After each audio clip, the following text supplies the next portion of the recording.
Battle started. Hello everybody and welcome to another Beyond All Reason video. Today we have Mr. Lopatka in blue, starting in Cortex, starting an interesting start position as well, versus Mr. Ubivator playing Armada in red today. Both players actually choosing the exact same start position here, which is interesting choice. Normally we see players decide to go more for this position. They can spread out that way and then spread out that way quicker. But saying that, this kind of makes sense really when you think about it, because units are going to be able to pass over this hill section here, right? And if your base is here, for example, and you've not really been able to defend this section very well, your opponent could bring bots up here and over close to your base where you're not going to be able to defend it very well. Where the bases are here, give you clear lines of sight all the way approaching your base, so that it's a lot easier for you to defend. So that actually makes sense. Whether that's the reason why both these players are doing that or not, that's a completely another question. But in general, that does make sense. Now, these two players, looking at the OS scores, Ubivator here of 50 and Lopatka of 45. We've seen both of these players on the channel several times throughout so far.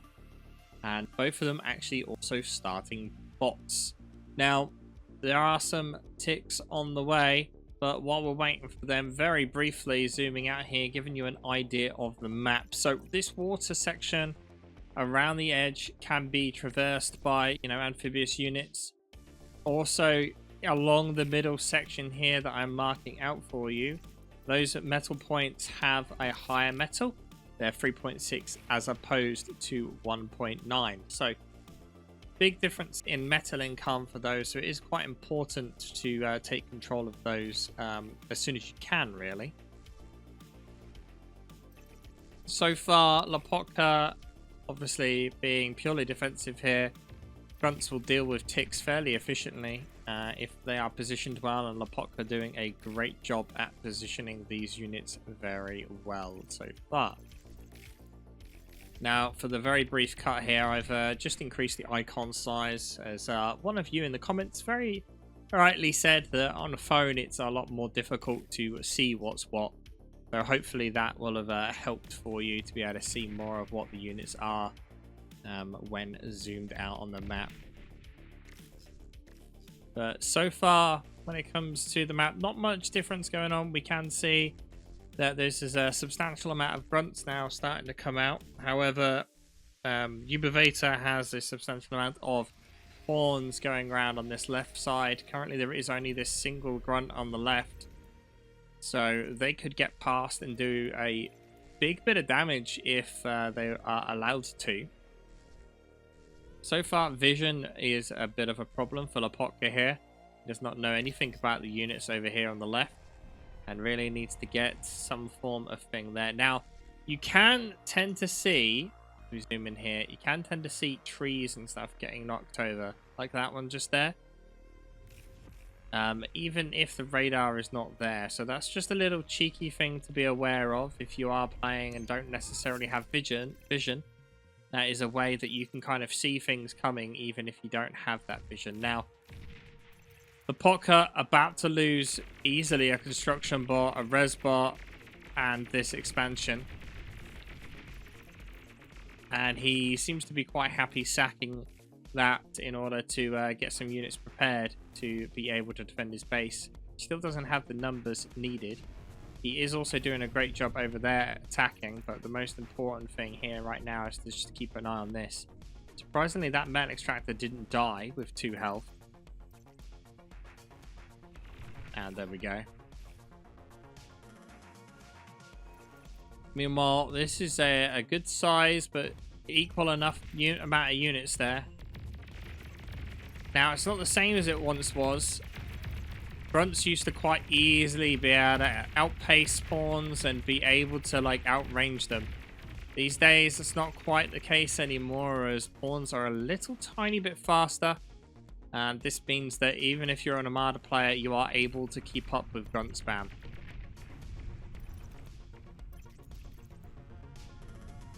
Lopatka's commander here, not really able to do much to defend against those early units, managing to get plenty of economy damage. And so far, when it comes to how much damage has been dealt to like actual economy, Ubivator is way in the lead. But that can all change quite easily.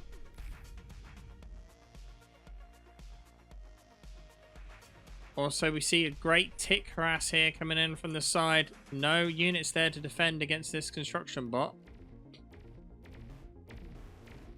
Defend for this construction bot. And that's going to be some big economy damage happening now. Also, as you can see, a big group of stuff inbound here. Question is right now, though, it does seem that Ubivator is aware of these forces on the left, but he doesn't know quite where they are. But you can see all the trees getting knocked over here. So if he is looking at that, he does know it's there. And here comes Lopatka's forces. There are some LLTs here, and the force is ready to defend. So Lopatka does know he needs to fall back a bit. Now you can see here how some ticks have just kind of been left in places. Quite often that's used there in order to kind of like basically give you a heads up as to when your opponent is like expanding to certain places. Fortunately, Lopatka here not really able to defend his base very well right now. Ubivator managing to find plenty of holes in his defenses and gets that metal extractor again. And even a tick getting in here trying to kill the resbot, and will definitely manage that. Tick for a resbot is an amazing trade. But what we can see here is this advanced metal extractor point that we were talking about earlier on is already been claimed by Lopatka, but Lopatka has not been able to spread out at all. And we can see here all the numbers are in Ubivator's favor right now. Ubivator ahead on metal produced by actually not much, only 100 metal. That's basically the Requiem that was here. And this force is getting taken out along the top as well.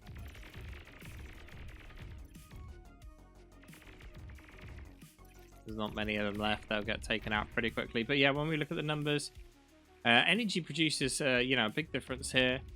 Army value and damage dealt is fairly even at this point in the game. But when it comes to commander usage, that's the big difference here. As we see, Ubivator has basically kept his commander in base all game here. Commander has the highest build power in the game. So that makes sense, if you need more build power to push units out, commander's the best unit for the job. It does also mean that if units do get into the base, you've got a unit there that can quickly and efficiently defend. Whereas Lopatka here decided to move out with his commander, and because of that, he's able to quickly build things on the front line, build laser towers and such in order to defend.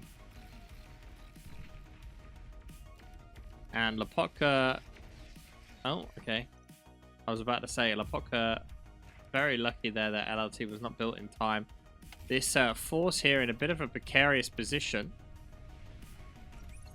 There is 2 laser towers there, and his force is kind of sandwiched. At the same time, there's a force of a decent amount of pawns on this side here. A group of 11 of them. Radar is still a bit of a problem here for Mr. Lopatka. You see some units there, but that radar at the bottom never got rebuilt. The radar up on this hill has never gotten rebuilt. And so his vision is definitely impaired as these forces are going to start moving down that left flank.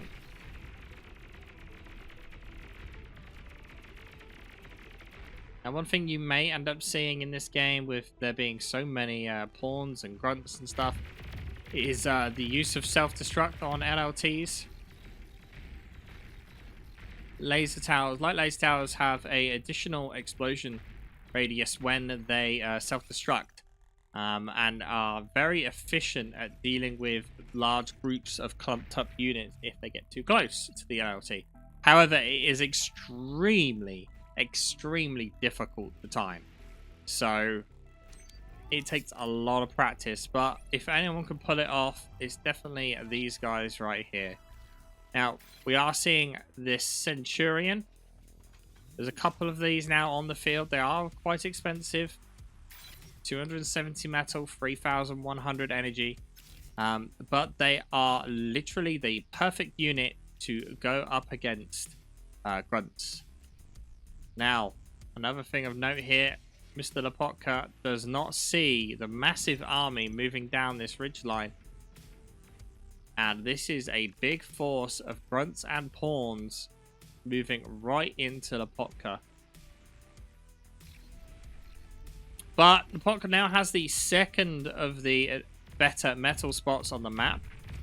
And if this does continue on for a long period of time, this will be advantage to Lopatka. However, he has pushed all of his forces in one go here. But at the same time, he's got stuff barreling down into his base. And I think that's why he's desperately rushing stuff back right now, because look at this swarm of units barreling in. He's trying to pump units out. It does seem that he has also transitioned to vehicles, as we see there. Vehicles will be very good at pushing through any static defenses. We see this quite often in 1v1s as well, that basically players will only really go grunts in the bot lab, and then they'll switch out before like transitioning over to any of the others. And because you need like the brutes or something like that to push through, you know, the strong defensive positions. And these guys over here still able to get, you know, 3 additional metal points. Maybe even more, as it looks like they're about to get a construction bot here. Yep, they do.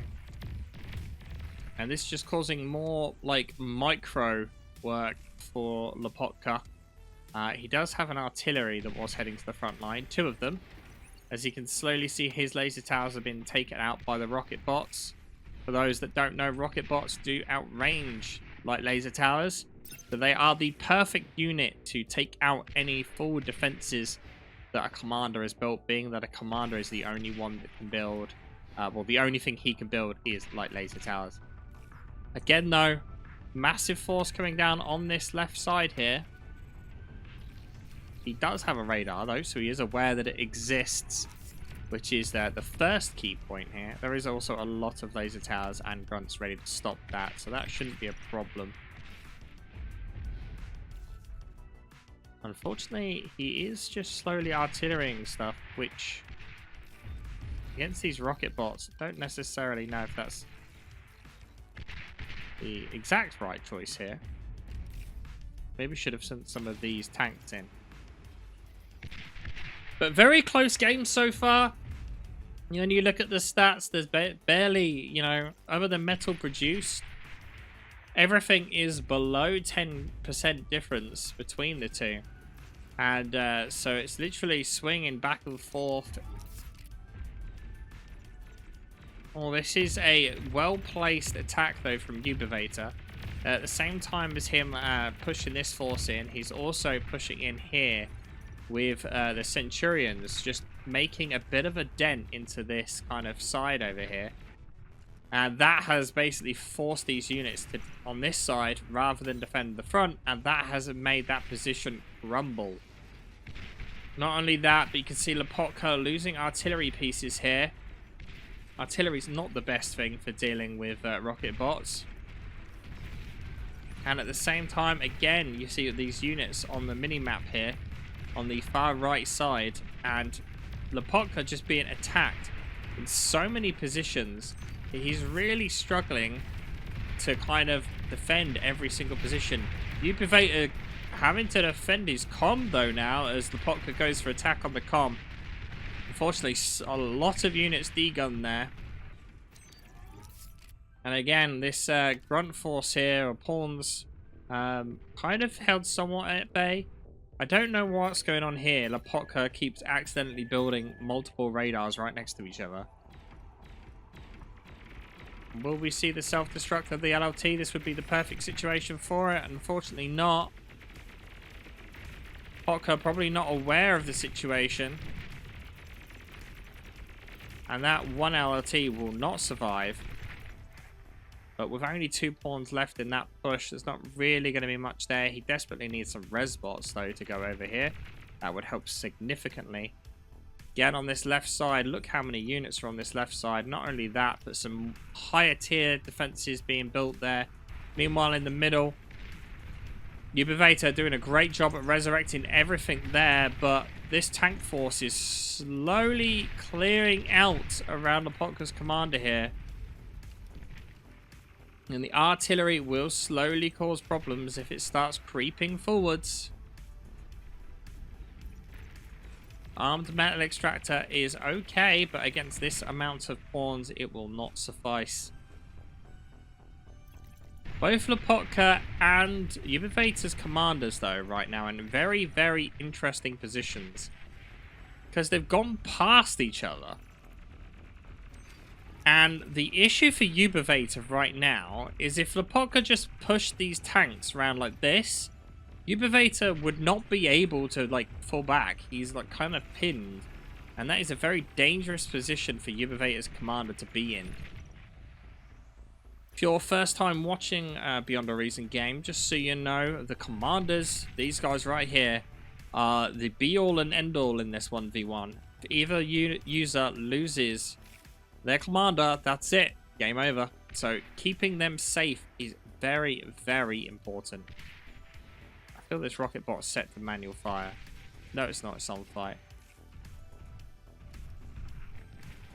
Now the tanks are perfect for pushing through walls of laser towers. You can see how many res bots just got absolutely annihilated there.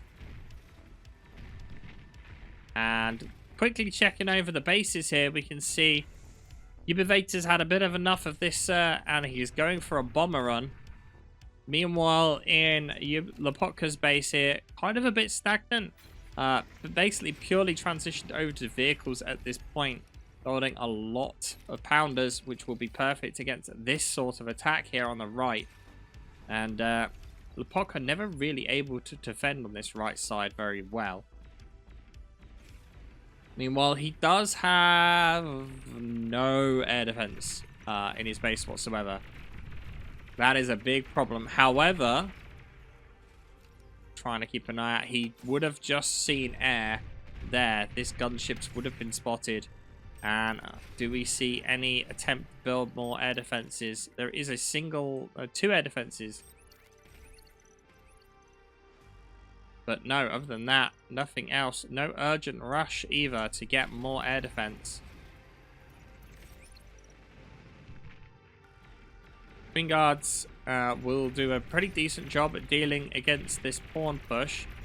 Meanwhile as well, we see here this tank push going very, very strongly into the left flank of Ubivator.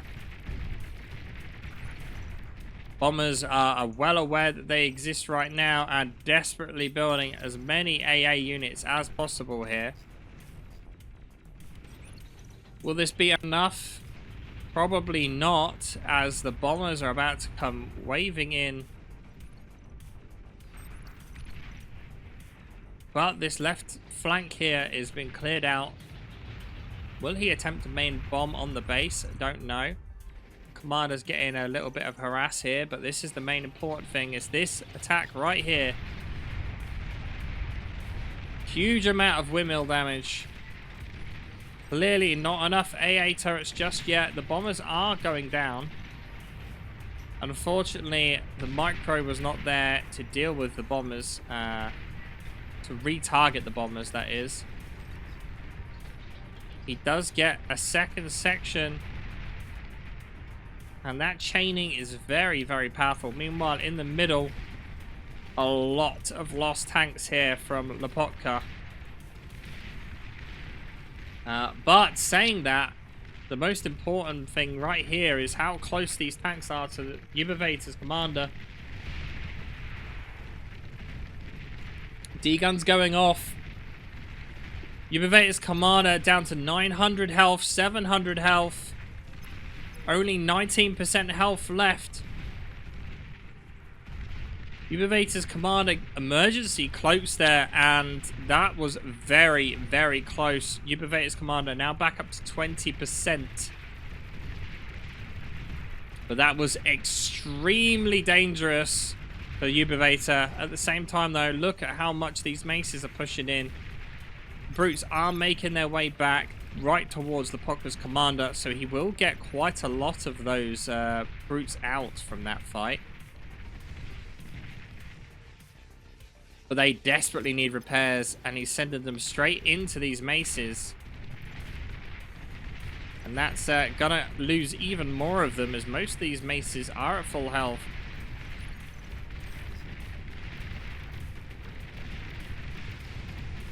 And this is not looking good for Lopatka right now.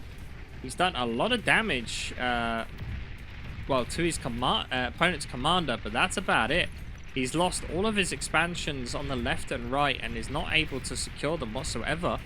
As you can see on the mini-map, the gunships on that left still just stopping any form of expansion, as well as the grunts coming down on the right-hand side. The reclaim field, though, is very heavily in Lopatka's control right now.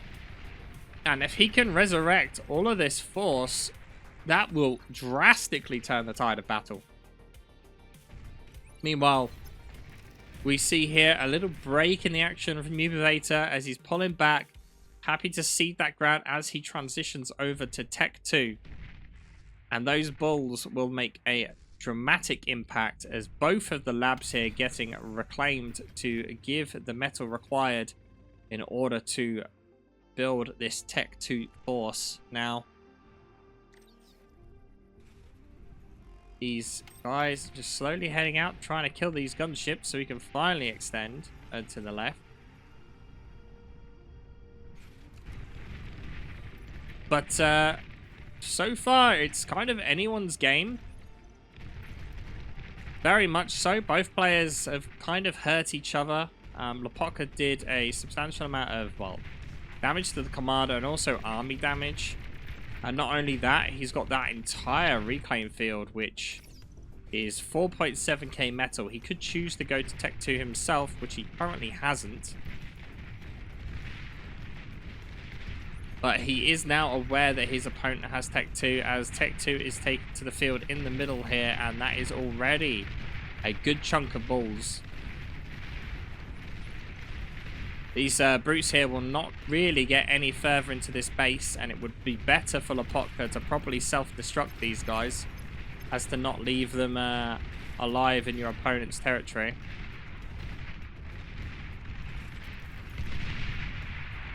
There is some good energy damage though. But meanwhile, look, you've got your opponent is building metal extractors on your side of the map. That's how you know something's not right. But map control is very strange right now. Lopatka basically focusing entirely on this middle path. His point is, I'm going to get to that opponent's base. Screw the rest of the map. All I care about is hitting that opponent base. And it is working out for him so far. However, it does leave his sides extremely exposed. And he's been attacked from those sides so many times now. And if he had control of that, he would be so far ahead, it would be ridiculous. But unfortunately not. And again, though, surprising that we don't see Lopatka making more use of these side sections for flanking attacks. But ever since he lost all of his windmills, you can see how much metal he's just got sat on right now that he's not able to use. Energy being a severe shortfall for him after he lost so many windmills. He is doing the right thing here, though, of building solars. But right now, Lopatka kind of doesn't want to go into those balls. He wants to just try and get as much of this reclaim field as he can and invest into his own Tech 2. Now, surprising enough, we don't see any use of amphibious units right now. That could do a significant amount of damage. But also these bulls being on the hill, they're also getting a bit of a range advantage. So there's not that much of a hill, but it's enough to make a difference. Meanwhile, these gunships are still just hanging about on the left. And these 5 pawns completely stopping any form of expansion for Lopatka on that right-hand side. But the bulls slowly forcing Lopatka back.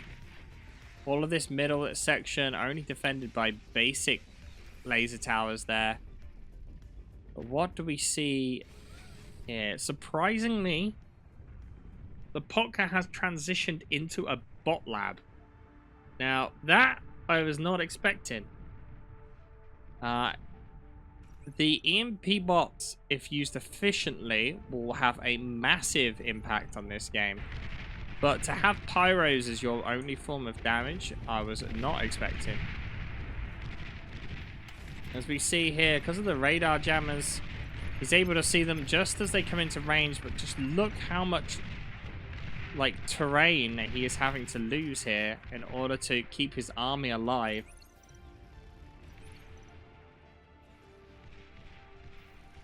He is doing the right play, though. He doesn't want to lose his army. He doesn't want to go in on this. He has a plan. And the spy bots are his plan. Meanwhile, though, Ubivator getting very, very far ahead when it comes to economy. Already starting to build a fusion. Tech 2 metal production in the base already. And here goes the cloaks.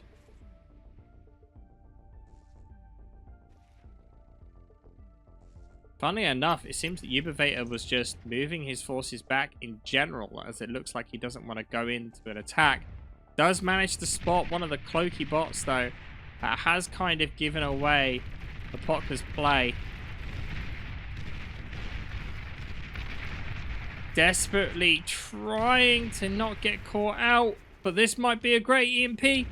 Lopatka misses the EMP. Oh, that is such a shame. That could have been most of that army completely destroyed. But unfortunately, Lopatka just not able to get that EMP off in time. But still, I'm going to see some Tech 2 defenses here. No, just there for the repairs, probably.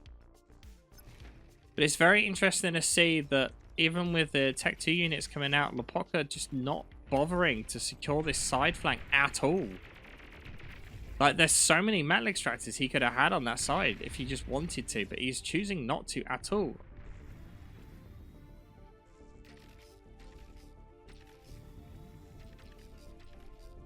And look, these pawns just literally sat right outside the base.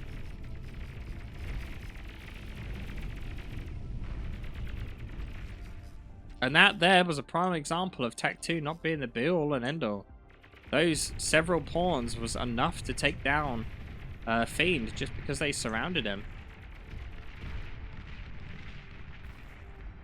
Meanwhile, Lopatka starting to be in trouble here. He's tried to go for some shurikens here as a method of trying to get stuff back, but flak is already ready in the rear. As soon as that flak moves into position, it's going to take out the shurikens very quickly. And there we go. All the shurikens instantly destroyed.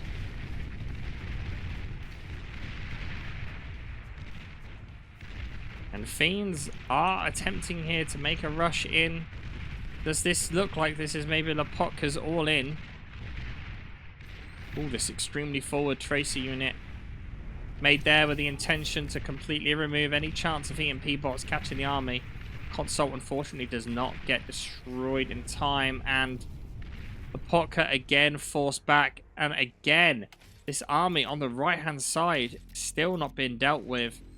And it's just happily left there. And this gunship somehow still alive. This gunship has been a hero. Just look, it's just been going constantly around getting damage.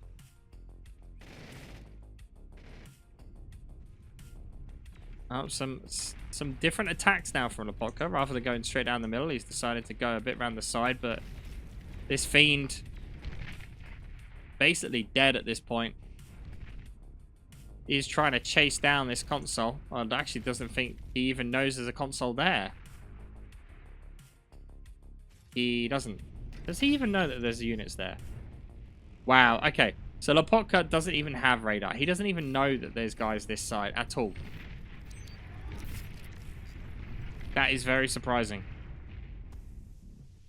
Very, very surprising, actually. Oh, this is a very nice bit of damage, though, from this Fiend. With only 4% health left, he's doing a massive amount of work. 2% health left. Great bit of harass here. It will die very quickly. There you go, as the Jaguar comes in. But it's not looking good in the middle. Pocket here with another great attack. This will do a significant amount, as most of the Tech 2 is really far forward. Jaguars are okay, but they are very, very squishy. And if they get flanked on, you can see how quickly they pop. Also, not only that, but the Brutes have split up a little bit here. Will those Brutes be able to do enough? Probably not. Windmills have been spaced well enough so they don't chain. Well, they do get in. Are they able to get any of the energy converters, though? It doesn't look like they're being microed, to be honest with you. Oh, Commander in a... Nah, actually, no, he's not in a risky spot at all. But look at the difference in army value right now. Army massively advantage Lopatka. Not Lopatka. Disadvantage Lopatka, rather. Lopatka had a plan, and it was working very, very effectively. However, the unable to take this right-hand side has caused him massive amounts of problems. And he is trying to build up a bit of a Sheldon ball here, which will outrange the balls. But if your units are too busy focusing ticks, for example, then that isn't going to help. And also the balls will quite easily be able to charge down at these Sheldons, and all of the Fiends there going up in a single hit. And I don't see how Lopatka can call this back, to be honest with you. The fact that Ubivator has been able to hold this entire right side for pretty much the entire game here. Lopatka even aware? He does see a single unit now on the right. But this has just been basically free damage and free metal the whole game. No contention at all. And because of that, he's also about to lose 2 Tech 2 constructors. And that is also another big loss. He is focusing everything in the middle, just completely ignoring that side. But with all of the numbers so heavily in Ubivator's favor right now, I don't see how Lopatka can win this. Doesn't look like he's going for an all-in with his commander. He's not really doing much per se. Trying to deal with this side bit finally, but it took so long that his opponents built so many defenses now on this right hand side. But when we look at economy difference though, metal produced here, 37k advantage to Ubivator. Energy, 1.3 million metal difference. And he's now about to lose the left side here as more Jaguars come rolling in. Just insta-popping anything to get in the way.